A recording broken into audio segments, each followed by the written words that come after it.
I'm Jeannie and let's get Zebra Strong. We're on the letter X for hypermobility.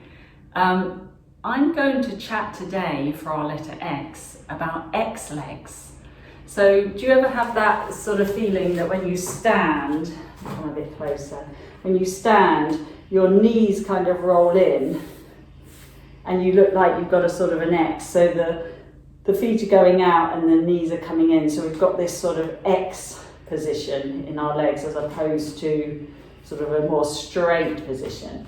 Do you ever have that experience of X legs?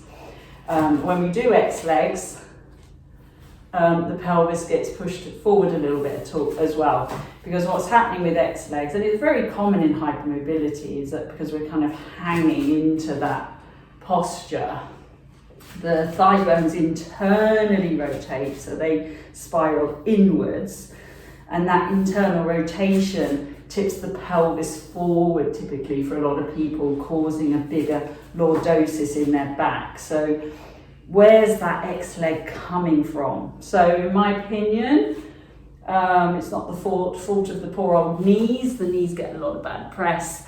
It's coming either from up here, glutes, switching off and allowing, not holding that thigh bone in place. So the weakness here allows that, as soon as I let go of that, it just rolls forward. So if that's permanently switched off, these are just going to roll forward, giving us that internal knees sort of coming in towards each other. So that's one thing.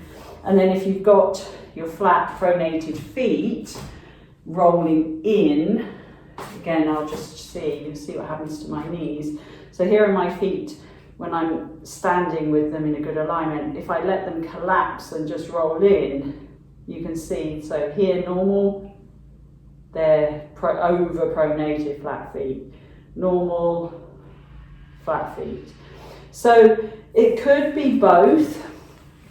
It could be a bit of glute and a bit of foot, it could be one or the other, but either way it tells us that we need to be working on foot alignment, foot stability, mobility, our gait patterns, and exercises that are going to help strengthen those glutes for us, so that the sides of our glutes here, that glute med, is able to hold the thigh bone in its correct place.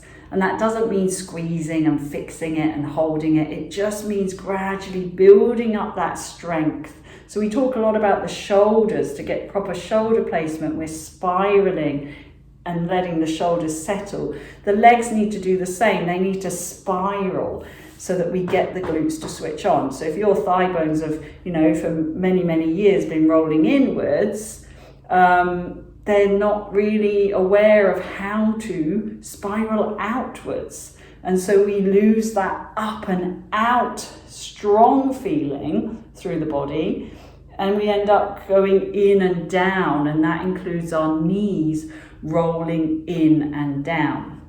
So exercises to start working on pelvic stability, hip stability would be fantastic, as well as all the foot exercises. So on this channel, we did a whole 5-a-day series for foot exercises and hips and pelvis.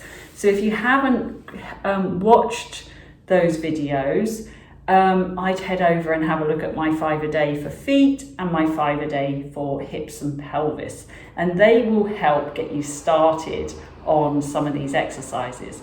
But I'm just going to share one here as well, which I think is quite useful. It's a side lying exercise. So if you've got SI joint issues, very unstable SI joint, probably avoid this one, okay? But if your SI joint or your pubic symphysis issues are playing up, maybe don't do this one. But if you're okay on those areas, have a look at this and see what you think. Let me just adjust my camera so you can see my mat.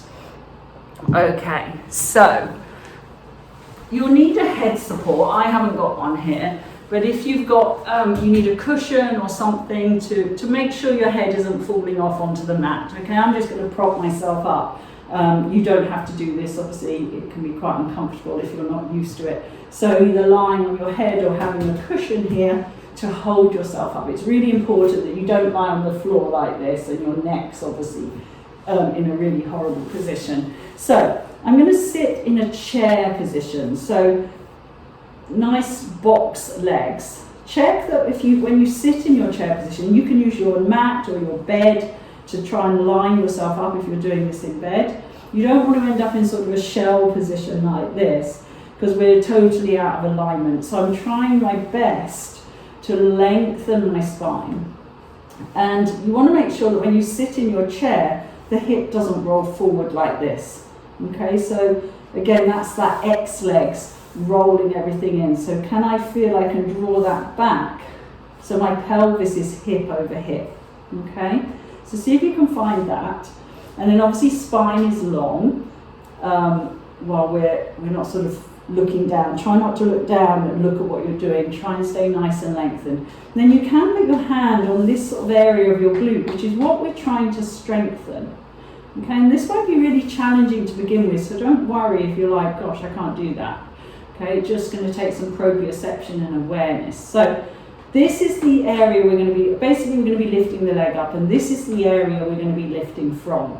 Okay, so typically we'll try and lift from our foot like this, or our knee, and we'll end up with a shape that looks like this.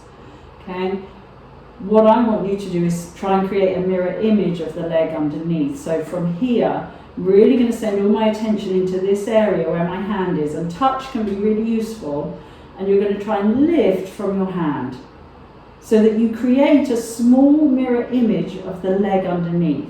So my knee hasn't gone higher than my hip, or it hasn't dropped forward. There's my X leg again. So if that's happening when you lift your leg, you know that these guys aren't holding your thigh in place. So you've got to get it back to there and then put it down. So I lift. Have I created a mirror image? Not very high. You can see it's not very high. And then back down. And lift. And down. Okay, and that might be burning a little bit in there. So, you know, if you need to start off with one of these or two of these, that's fine. And I think I did 5 or 6. Okay, so obviously do the other side as well. And you might find that one side feels very different from the other, which is typical. But yeah, have a play with that. See if you start to feel any awareness. See if that helps with that X leg situation. And really think about, again, do that 5 a day for the feet. Really start to feel that spiraling up and out rather than in and down. So I hope that's useful. Please leave me some comments down below. Let me know how you got on. And until next time, stay zebra strong.